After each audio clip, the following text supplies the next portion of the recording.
কেটে যেত, চাপ দিয়ে পুজমুজ যাচ্ছিল ঠেসে বেরোয় দিয়ে এরপরে গুটো ছাই গোবরে শুকনো গোবরের পোড়া ছাই তাই দিয়ে ব্যান্ডেজ করে বাঁধিয়ে দিত। তাতে 100টা রুগীর অপারেশন করলে গোটা 50 রগ মগ কাটিয়ে কুটিয়ে ভঙ্গু ভঙ্গ হয়ে যেত, পয়সা নিত না। বর্তমান সময় এত প্রযুক্তি আর এত ডাক্তারি বিদ্যার ভিতরে যদি ওই বুড়ি এই জাতীয় অপারেশন করতো তাহলে বুড়ির নামে মামলা হতো কিনা? কথা বলেন, মামলা হতো না? এখন ডাক্তার পুলিশ ধরে নিয়ে হয়, বুড়ি তুমি এই অপারেশন করলে, আর বুড়ি যদি যুক্তি দেয় আমি তোমাকে ডাক্তারদের কাছে গেলি, ডাক্তাররা তো সব টাকা বস্তা বস্তা টাকা নেয়, আমি বিনি পয়সা অপারেশন করে দিচ্ছি, 100টা অপারেশন করছি, 50টা খোলা হলে 50টা তো ভালো হয়েছে, 50টা পয়সাও তো লাগেনি। হাজারো যুক্তি যদি দিত তাহলে কি এই যুক্তিতে বুড়ি বাঁচতে পারতো, মুক্তি পাত? ধরে জেল হয়ে যেত, বুড়ির নামে বড় মামলা হয়ে যেত, মার্ডার কেসের মামলায় পড়ে যেত। অথচ তার হাতে কিন্তু 50টা রুগী ভালো হয়েছে, 50টা সুস্থ হয়েছে, কোন যুক্তিতে কাজ হতো না। কারণ কেন? তুমি যে অপারেশন করলে তোমার কি সার্টিফিকেট আছে? তুমি লেখাপড়া করছো কোন জায়গায় থেকে? পড়ালেখা ছাড়া আন্দাদন্দা পোজ দিছো, ওর নারী কাটতে যে যদি ভাষার 4 কেটে ফেলাই দাও, হ্যাঁ, নারী কাটতে যে ভাষা আর একটা আছে না, সেটি যদি কেটে ফেলাই দাও, সেটা জীবনের তোর পুরুষত্ব শেষ, তোরে ঘুষাতি কইছে কিনা। অথচ ডাক্তারের কাছে, এমবিবিএস ডাক্তারের কাছে অপারেশন করতে গেলে আগে স্টাম্পে সই দেওয়া লাগে। রোগী যদি মারাও যায় তাহলে ডাক্তারের নামে কোনো মামলা হবে না, ঠিক না? টাকা কটা আগে দেন, কারণ মরিয়ে গেলি পরে টাকা দেবেন না, যেমন টাকা কটা আগে ফেলান, মামলাও হবে না, বিলও আগে পরিশোধ। অথচ রোগী ঢেরও হয়ে যেতে পারে, কত রোগী মারা যাচ্ছে, তবুও ডাক্তারের নামে মামলা নেই, কারণ তার সার্টিফিকেট আছে। সেম কোয়ালিটি আলেমের সার্টিফিকেট আছে, মুফতি সাহেবের সার্টিফিকেট আছে, তার হাতে দুনিয়াটা ফতোয়া, দুনিয়াটা রুগী মাইরেও খেতে পারে, মরিও যেতে পারে, তবুও তার বিল বন্ধ নাই, তবুও তার বেতন মাইন নাই, তবুও তার নামে মামলা নাই। আপনার সার্টিফিকেট, আপনি লেখাপড়া জানেন না, আপনি তো ফতোয়া দেওয়ার জন্য আউজি থাকেন কে? কাজেই আপনি শুদ্ধ মশলা দিলেও আপনার অপারেশনে সাকসেস হলে আপনার নামে মামলা হবে, আপনি একটা গুনাহগার হবেন। বুঝতে পারছি? কখনো অত তাড়াতাড়ি বলার জন্য চেষ্টা করবেন না। ইহুদি আয়েশা হুজুরকে বললেন, ইয়া মুহাম্মদ আইয়ুল বুকাতা হাব্বু ইলাল্লাহি ফিদ দুনিয়া ওয়া আইয়ুল বুকাতা আবগাদু ইলাল্লাহি ফিদ দুনিয়া। বলো তো মুহাম্মদ, সারা দুনিয়ার মধ্যে সবচেয়ে ভালো জায়গা কোনটা আর সবচেয়ে খারাপ জায়গা কোনটা? নবী পাকও জানেন সবচেয়ে ভালো মন্দ কোনটা, কিন্তু বিষয়টা আগে আল্লাহ থেকে জানা নাই, যার কারণে হুজুর চুপ করে বসে আছেন। হুজুর ভাবতেছেন আমি যেটাকে সবচেয়ে ভালো জানি, হতে পারে এর চেয়েও ভালো কিছু থাকতে পারে, কারণ আমরা এক জিনিসে ভালো বুঝি, ওই জিনিসের চাইতে ভালো আরো থাকতে পারে। ওই জিনিসকে যেটাকে ভালো মনে করতেছে ওর মধ্যে খারাপিও তো থাকতে পারে। তো চুনা খাহি খুদা কা হাত চুনি, তো চুনা খাহি খুদা কা হাত চুনি, মেদে হাদিজাত মুরাদে মুত্তাকি। আমি একরকম চাইতেছি, আমার বিপরীত আল্লাহর একরকম চাইতেছে। আল্লাহর চার মধ্যে কল্যাণ আছে, আমার চার মধ্যে কল্যাণ নাই। এক যুবক রাত্রে স্বপ্নে দেখতেছে 7 খান কোরআন শরীফের উপরে পেশাব করতেছে। কিছু বলবেন না? জগতে আমার মনে হয় এর চেয়ে খারাপ স্বপ্ন আর হতে পারে না। কতক্ষণ কি ব্যাখ্যা করবেন? তুই নামাজ পড়িস রে, তুই আসুসা আবাউ দুয়া দাতাল সুদ খাস ঘুষ খাস আকাম করে বেড়াস, জিনা ব্যভিচার করে বেড়াস, আল্লাহর কোরআনের দান দারিস রে, এই জন্যই তুই খারাপ স্বপ্ন দেখছিস। আমি জন্যই এই তর্জমা করতাম। যুবক স্বপ্নে দেখছে, এই যেই যুবক স্বপ্নে দেখছে সে যুবক সাবালেগ হওয়ার পরে একটা ওয়াক্ত নামাজ তাকবীরুল্লাহর সাথে ছাড়া পড়ে নাই, একটা রাতও তার তাহাজ্জুদ কাজা নাই, দাড়ি গজানোর পরে কোনোদিন দাড়িতে খুরকেসি লাগাই নাই। সাধারণ পাবলিক যুবক, এক্সট্রা কাবিন চার্ট কমপ্লিট, সর্বদিক দিয়ে ইবাদত বন্দেগীতে পারফেক্ট, শতভাগ শিওর পিওর। এই যুবক রাত্রে স্বপ্নে দেখে 7 খান কোরআন শরীফের পর পেশাব করতেছে, সাথে সাথে ঘুম ভেঙে গেছে, থরথরায় কাঁপতেছে। কি দেখলাম? কোন আমলে ত্রুটি হলো জানি না, কোন আমলে ভুল হয়েছে। ফজর তাহাজ্জুদের নামাজ পড়িয়া ফজর পর্যন্ত জিকির ফিকির কান্নাকাটির পরে ফজরের নামাজ পড়িয়া চলে গেছে দারুল মসজিদের ইমাম সাহেবের কাছে। হুজুর আমি এই স্বপ্নে দেখেছি, স্বপ্নের ব্যাখ্যা কি হতে পারে? হুজুর বলে, বাবা এত বড় মারাত্মক স্বপ্নে আমি হাত দিতে পারবো না, তুমি চলে যাও দারুল উলুম দেওবান। ইয়াকুব নানুতুবি রহমাতুল্লাহ আলাইহি স্বপ্নের ব্যাখ্যা জানেন খুব সুন্দর, হুজুরের কাছে যাও।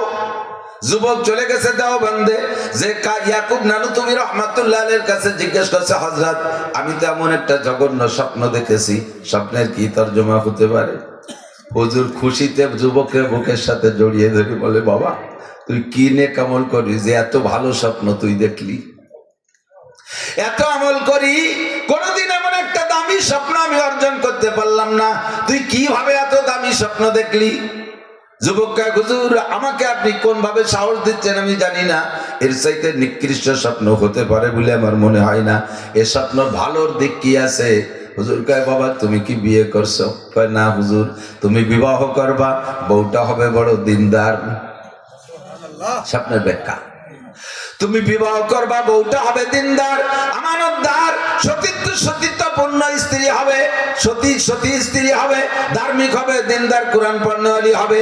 এরপরে ওই স্ত্রীর পেট দিয়ে তোমার ঔরসের মাধ্যমে পরপর তোমার 7টা সন্তান হবে, 7টাই পুত্র সন্তান হবে এবং 7টাই কোরআনের হাফেজ হবে, মৌলানা হবে। তোমার ঔরস থেকে 7টা হাফেজ মৌলানা বের হবে। তাই তুমি দেখছো 7 কান কোরআনের পর পেশাব করো, জাহের একরকম, বাতেন আর একরকম, উপরে একরকম, ভিতরে আর একরকম। আমি যেটা ভালো জানি ওইটা ভালো না হয়ে মন্দ হইতে পারে, আমি যেটাকে খারাপ জানি তার মধ্যে ভালো কিছু থাকতে পারে। কথা বল। হুজুর আলাইহিস সালাম চুপ করে বসে আছেন, জানি না আমি যে দুটো জানি ভালো আর মন্দ, এর চেয়ে ভালো মন্দ আছে কিনা, নীরবে চুপ করে আছেন। ইতিমধ্যে আল্লাহ পাক জিবরিলকে পাঠিয়েছেন, জিবরাইল যাও আমার বন্ধু যেন কোন বিপদে পড়ছে তাড়াতাড়ি ছাড়াই দিয়ে আসো। জিবরাইল এসে কয়, হুজুর মা তাজান, কি চিন্তা করতেছেন? হুজুর বলেন, জিবরাইল সালানি ইহুদি, ইহুদি জিজ্ঞেস করছে দুনিয়ার সবচেয়ে ভালো মন্দ জায়গা কোনটা? জিবরাইল তোমার কি জানা আছে? জিবরাইল কে, হুজুর আমিও বিষয়টা আল্লাহ থেকে শুনে জানি না, আমার নিজের থেকে যেটা জানি সেটাও আমি বলবো না, কাজেই শুনি আসি উপরের থেকে। হুজুর কয়, জিবরাইল শুনতে যাইতে আসতে যদি দেরি হয়ে যায় তাহলে ইহুদি চলে যাবে, বাইরে যে অপপ্রচার দেবে। মুহাম্মদ যে সামান্য একটা কথা জিজ্ঞাসা করছি যে কেউ তা জবাব দিতে পারে, এটা সেই সঠিক নবী না। যদি সঠিক মুহাম্মদ নবী হইতো তাহলে জবাব দিতে দেরি করতো না, জবাব দিয়ে দিত। কাজেই তুমি জিবরাইল কবে আসবা তা জানি না, দেরি হইলে কিন্তু বিপদ। জিবরাইল কয়, হুজুর কত তাড়াতাড়ি আসবো? কয় তুমি বলো কত তাড়াতাড়ি আসতে পারো? কয় ফি তরফাতিল আইন, আমি চোখের পলকে যাবো আর আসবো। চোখের পলক, চোখের পলক মানে কি? চোখের পলক মারতে কতটুক সময় লাগে? এমনি চোখের পলক শব্দটা ব্যবহার করা হয় হলো আইনে চোখের পলকের জন্য না। একজনে পাঠাইছেন বিশ্ব রোডে, ওই রাস্তায় পাঠাইছে, যা মোটরসাইকেল নিয়ে যাবি, চোখের পলকে 100 গ্রাম সিনারি কিনে নিয়ে আসবি। তাহলে এই জায়গাতে 3 মাইল জাতি, চোখের পলক, এক পলকে সম্ভবত চোখের টানি ধরে ধরে লাগে। এই জায়গা চোখের পলক মানে খুব তাড়াতাড়ি, ঠিক না? চোখের পলক মানে কি? খুব তাড়াতাড়ি আসবো। কেমন যেন চোখের পলক, ফিতার পাতিল আইন। ঠিক আছে যাও। জিবরাইল রওনা করছে, চলে গেছে, ওখান থেকে মাসালা হল করে আবার চলে আসছে খুব তাড়াতাড়ি। এখন ওই ইহুদি যেভাবে বসা ছিল তারতে মুড়াইয়া আর একভাবে বসতে, এতটুক সময়ও কাটাই নেই, চলে আসছে। তবে জিবরাইলের চেহারার মধ্যে হাসি হাসি ভাব, খুশি খুশি ভাব। হুজুর বলতেছেন, জিবরাইল কি ব্যাপার, অন্য কোনো সুসংবাদও সাথে আছে নাকি? খুশি খুশি ভাব কেন? হুজুর একটা ঘটনা আজকে ঘটে গেছে, এর জন্য একটু বেশি খুশি। কি ঘটনা? আমি আর আল্লাহ পাকের মাঝখানে কথোপকথনের জন্য একটা রেড লাইন আছে, ওর ওপাশে আমাকে যাইতে হয় না, আর ওই রেড লাইন পর্যন্ত যাইয়ে থামতে আমার যেভাবে আমি যাই তাতে অনায়াসে থেমে যাই। আমি যাই প্রতিদিন, আমার 2টা ডানাতে উড়ে যাই। আমার 2টা ডানাকে একবার বাড়ি মারলে 1 সেকেন্ডে 1,86,000 মাইল পথ যায়। আর এহুদিরে বসায় রাইখা খবরটা তাড়াতাড়ি আনার জন্য আমি আজকে আমার 600 ডানা ব্যবহার করছি। 2 ডানায় যদি সেকেন্ডে হয় 1,86,000 মাইল, 600 ডানায় কিন্তু এর থেকে 600 গুণ বেশি হয় না, হাজার হাজার গুণ বেশি হয়। কারণ মোটরসাইকেল 1 গিয়ারে যা চলে 2 গিয়ারে তার চেয়ে ডবল চলে না, বেশি চলে।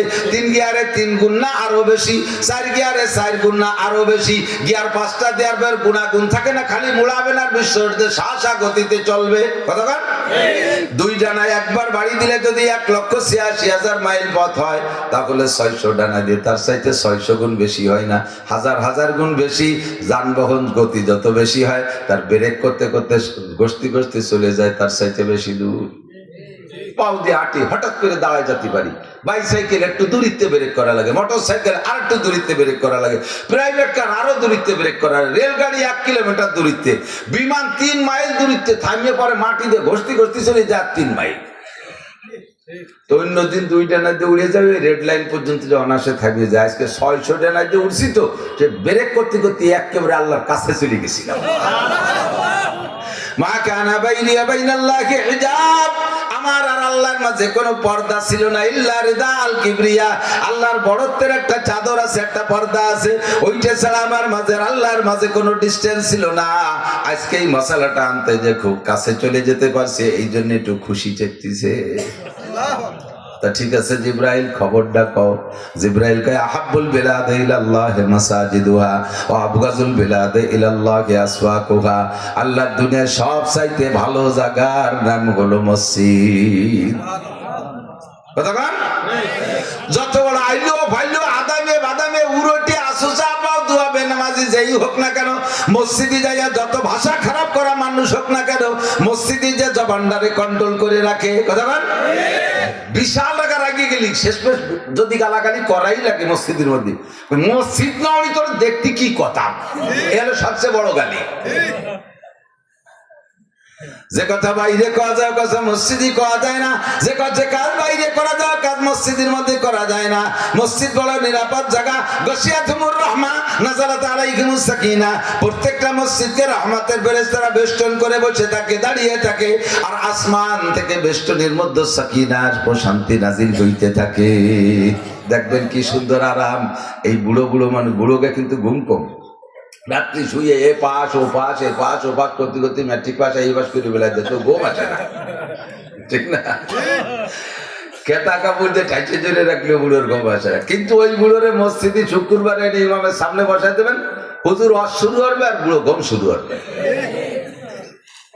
জিমেতি ঘুমাতি নালাইয়ে দাঁড়িয়ে বাসায় ফেলতেছে, আর একজনের পর হুন্ডি কেজে পড়তেছে, বুড়োরে টেনে সোজাই করা যায় না, অথচ বুড়োরা বিছানে দিলে ঘুমায় না। এই যে ঘুমটা কি ঘুম কত নাযালাত আলাইহিমুস সাকিনা, আসমান থেকে সাকিনা একটা প্রশান্তি আসে, মাথার মধ্যে কোনো টেনশনই থাকে না। সবচেয়ে ভালো জায়গা। আর সবচেয়ে খারাপ জায়গা কোন জায়গা? বাজার সবচেয়ে খারাপ জায়গা। ওয়া আবগাজুল বিলাদে ইলাল্লাহি আসওয়াকুহা, আল্লাহর দুনিয়ার সবচেয়ে নিকৃষ্ট জায়গাগুলোর নাম হলো বাজার। মিথ্যে কথা চলে বাজারে, 2 নম্বরই চলে বাজারে। ওয়াইলুল লিল মুতাফফিফিন আল্লাযীনা ইযা তালু আলান নাসি ইস্তাওফুন ওয়া ইযা কালুহুম আও ওয়াজানুহুম ইউকসিরুন, এই সকল মানুষের উপরে ওয়াইল, আল্লাহর অভিশাপ, আল্লাহর গজব, আল্লাহর পক্ষ থেকে লানত পড়তে থাকে সেই সকল ব্যবসায়ীরা মাপে বেশি আনে, মাপে কম দেয়। ওয়াইলুল লিল মুতাফফিফিন আল্লাযীনা হুম ইযা তালু আলান নাসি ইস্তাওফুন, মানুষের কাছ থেকে যখন মাইপে আনে তখন 42 কেজিতে মন আনে, আর বেচার সময় 38 কেজিতে মন। এই কামগুলো হয় বাজারে না? এটা এর কারণে ওদের উপর ওয়াইল, এর জন্য বাজার খারাপ। বাজারে লেখামহীন কথা বলা হয়, গালাগালি কাজাকাজি, কেউ ঠেকায় না, সিটারি বাটপাড়ি, 2 নম্বরই 9 নম্বরই 6 নম্বরই সব বাজারে চলে। এই জন্য সবচাইতে খারাপ জায়গা বাজার। এবার হুজুর বলেন আমার উম্মত, বর্তমান উম্মত আর আখেরি উম্মতের ভিতরে পার্থক্য শুনে নাও, মনে থাকবে তো? হুজুর বলেন আমার বর্তমান উম্মত সাহাবায়ে কেরাম আর আমার আখেরি উম্মত, এই 2 দলের মধ্যে পার্থক্য শুনে নাও। আমার সাহাবায়ে কেরামদের স্বভাব হলো ভালো জায়গা মসজিদে গেলে বেরোইতে চায় না, আর বাজারে গেলে তারা ওখানে থাকতে চায় না, প্রয়োজন মিটানোর পরে আর কোনো দেরি তারা বাজারে করে না।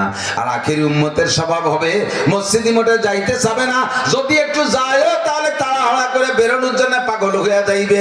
আর বাজারে গেলে মোটে বাজারের চেয়ে বাড়ি আসতেই চায় না, বাড়ি আগুন ধরে গেছে, ফোন দিয়েছে বাড়ি আগুন লাগছে, কয় কেউ রে ডাকি একটু নিবি, তবুও সেই বেঞ্চ ছাড়তে রাজি না। আর যদি নির্বাচনের গৌর আছে, ফাও চা খাওয়ার সুযোগ আছে, তাহলে তো আর বাড়ি মনেই থাকে না।